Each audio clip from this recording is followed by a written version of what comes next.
I'm Helen Reid, and I'm a clinical social worker and was the director of the Early Childhood Center for a long time. I was born in 1925 in Germany. My brother and I were sent away from Germany in the Hitler era because the city that I lived in was kind of a focal point of Nazi activity. My mother died when I was 9 years old at that time, and my brother was 7. Well, my father was very sick, and he had a sister who lived in Los Angeles. So he sent us to his sister, supposedly. When we arrived, she decided not to take us because it turns out that we were paid for by the German Jewish Children Agency, and she wanted more money, and they refused. Not that she needed it, she felt she had it coming to her. Now, the organization that paid for us was Vista Del Mar. Vista Del Mar at that time was a Jewish orphanage, and they took care of the children coming from Germany.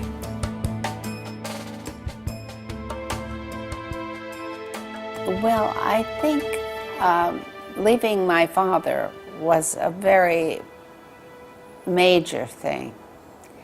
And also, what I recall is I was not to cry because it would upset my father. My grandmother told me that. And so when we came here to Los Angeles, I didn't get any letter from my father. And years later, my grandmother told me that my father had come home from the train station and went to bed and died. It was pretty devastating, I think, that because I understood that I wouldn't see my father again. It was the end. And my aunt didn't tell me that this had happened.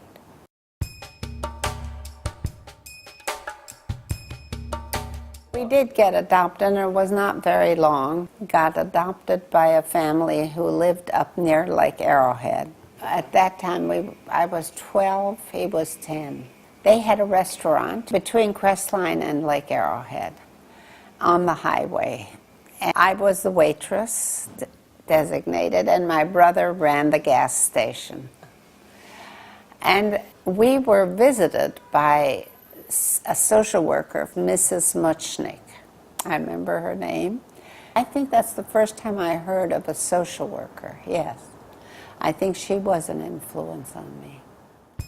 I went to college, and I remember my father saying, "What do you want to go to college for? You're going to get married anyway." He didn't want to lose his help. So, but I wanted to go to college, so I was accepted at Berkeley, University of California. I liked the School of Social Work at Berkeley. And in the School of Social Work at Berkeley, you had to do field work. My first year, I was with the Family Service of Santa Monica. It's the first experience I had of something I wanted to do besides being a waitress.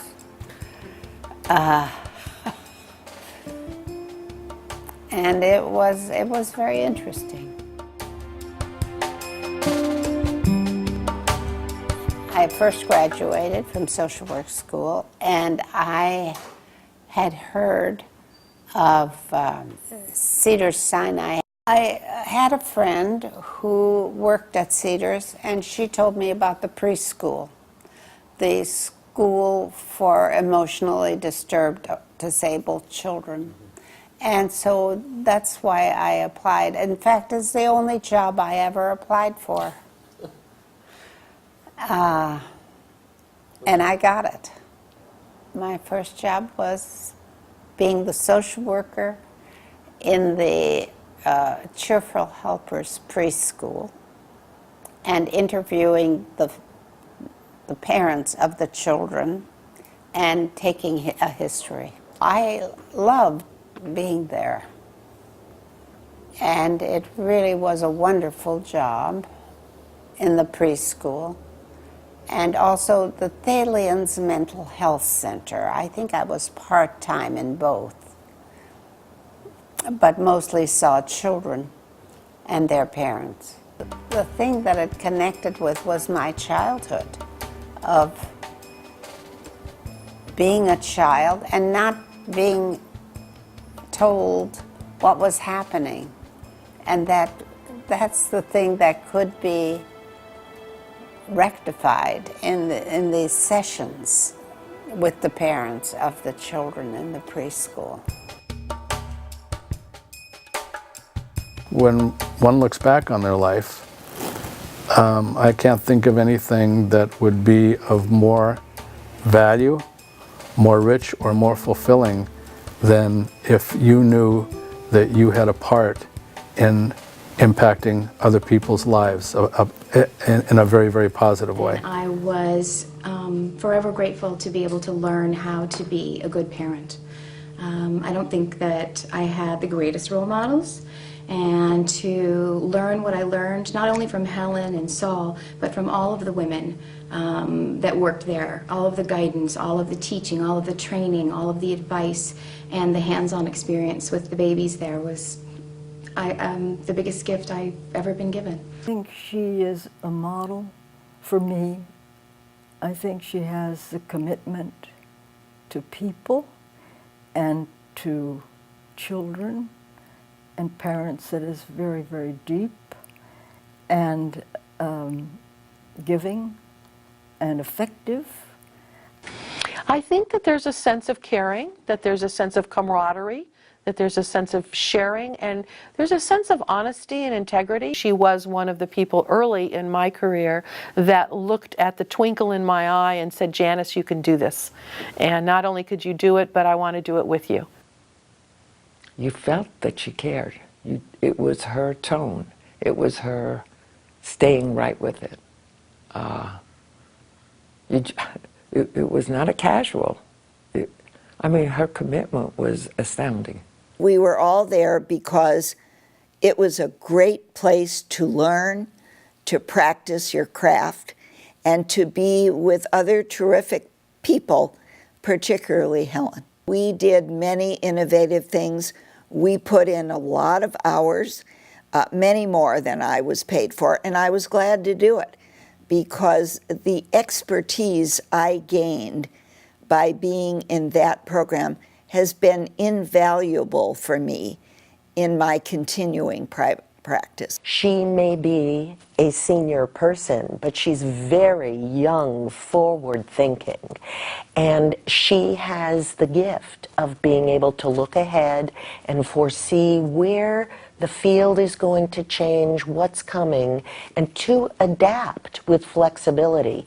And that is a rare gift. I started the Warren line at preschool at the Department of Child Psychiatry. And the way that happened was kind of interesting. There was an article in the LA Times that we helped parents of young children. I guess I had started a toddler group for parents of toddlers. And the day that article came out in the newspaper, we got 100 phone calls from parents, all wanting that kind of help to be able to understand what's going on with their children, to get some help from their children.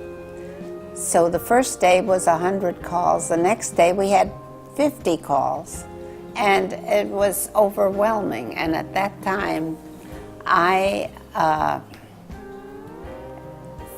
asked about 5 or 6 of my colleagues who were either social workers or educators to come and volunteer. We met every Wednesday morning and got together and discussed the calls that came in that were difficult. Many parents were alone and were uncertain and were anxious, and she tried to create a telephone service that would be not immediate, not emergency, but within 24, 48 hours, these mothers usually would get a call from a professional person, and they could talk about their worries, their murderous feelings, perhaps, their difficulties, Tell and me, be calmed. what's It going was, on you know, with your free child? telephone therapy. So I think that was a great contribution. You know, this program goes on now, and Helen is in retirement, and they've reached out to the underserved in many areas, and so maybe it speaks for itself.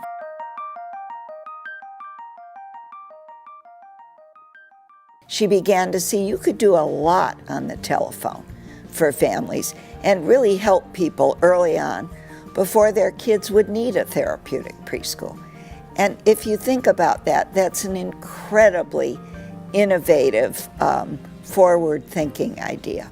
One of the things that I think that I grew very comfortable with learning on the warm line was, you know, how to talk to people on the phone, how to do therapy on the phone.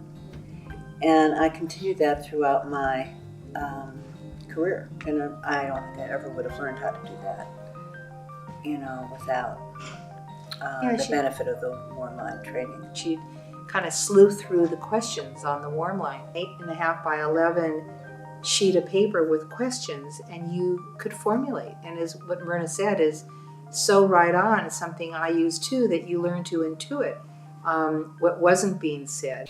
Helen found that some of the parents that called the warm line wanted to come in, so she started a toddler group. There was such a need for it, and it took off. Eventually, there were 15 toddler groups, 5 infant groups. She filled that need.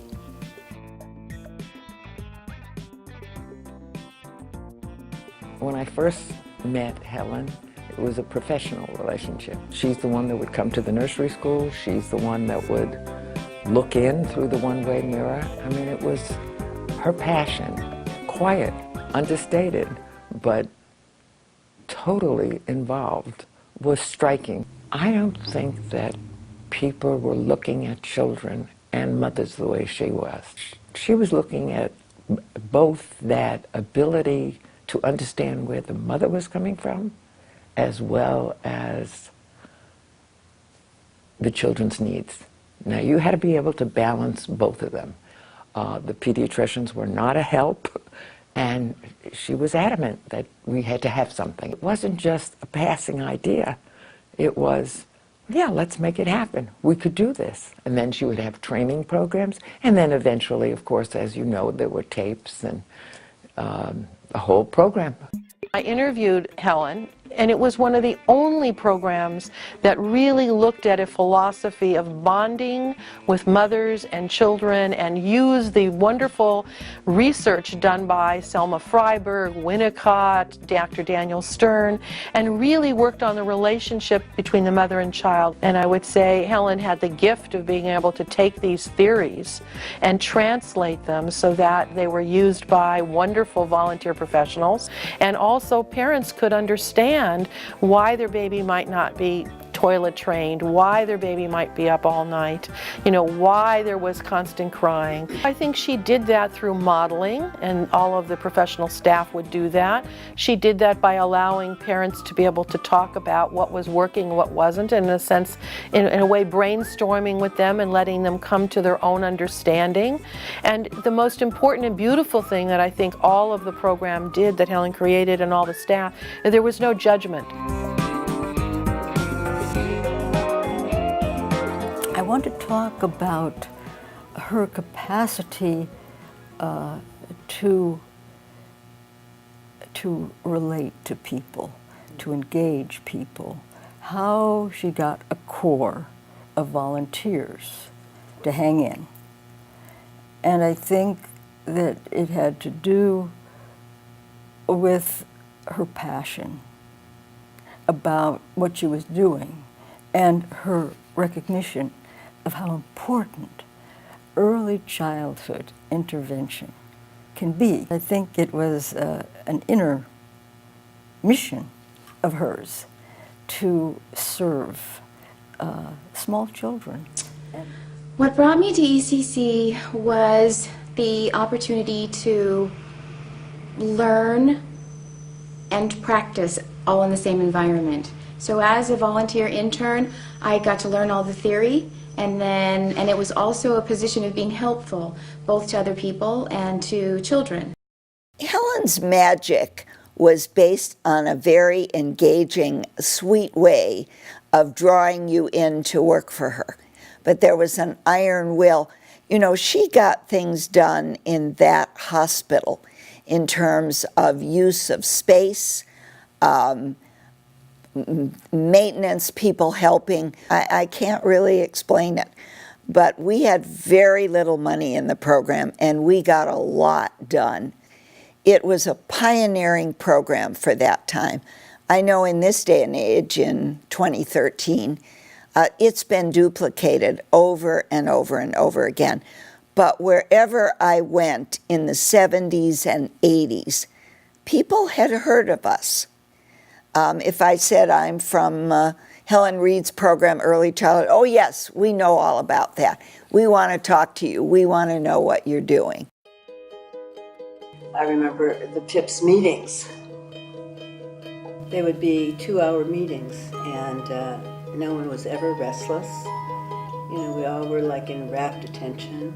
She would reward people by assigning them more work. She'd teach us how to be on the floor, have the mother join us on the floor. Helen would get on the floor. And that was amazing. Oftentimes Helen would say, bring the housekeeper, bring the grandma, bring the husband, and that was part of the beauty of our training, is that we didn't see people as just separate and apart. Helen was like the grandmother that you could call, and those of us were like mother-in-laws or mothers that they could count on. Oh, it was great training for everyone, and I had so many applicants because the word got out that this is what we did. We learned all together how to interview families with children, disturbed children.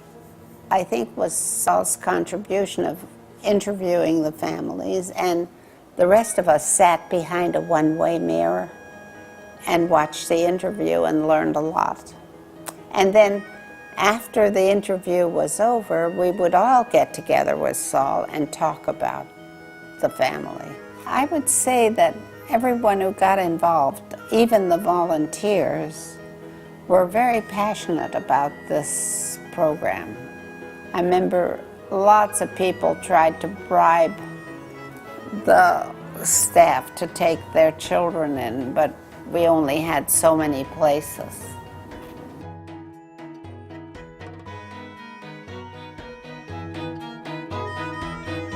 Every place in the country now does family therapy. So it really was a very influential situation, I think. My personal experience of Helen has more been in seeing the quality of her work as seeing my children and who the people that they are based upon my wife's experience in raising them, which clearly so much of that came from the teaching of Helen. I would say that there are a lot of people in the field that are really smart, and there are a lot of people in the field of early childhood that I think are good writers, but I think Helen had the gift of being able to allow people to fly. She's interested, she's engaged, she's not looking someplace else when you're talking. She's not interrupting you, she's there. And she's there with her passion. But it was a wonderful program and still is.